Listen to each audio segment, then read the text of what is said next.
Jack Lee update. Guys, ito yung lugar na pag-ibigay natin sa Hindi sila mag-shoot. Ang Pinterador. bayan ng Alitagtag, Batangas. No, so, abangan po natin yan. Yun, no? At syempre, panahon po ng Gen Z ngayon, andyan na si Jack Roberto. No? Yun. Makikita nyo ang kakaibang Jack Roberto. Ito sa post ni Kylie, sabi niya, I'm just a girl.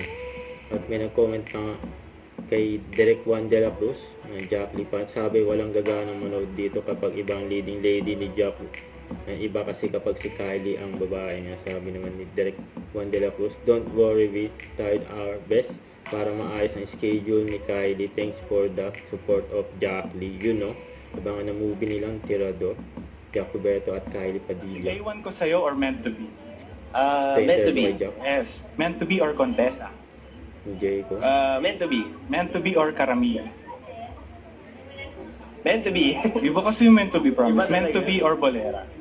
Oo, mahirap na. Bolera. Ganda rin ang role mo doon. Siyempre pandemic sure yun. Oo. Kung Bolera or The Missing Husband?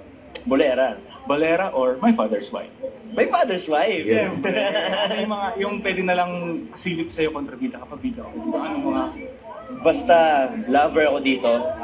Nagmahal lang. Basta minahal. Nasaktan. Oh my God. Nakasakit. Pero...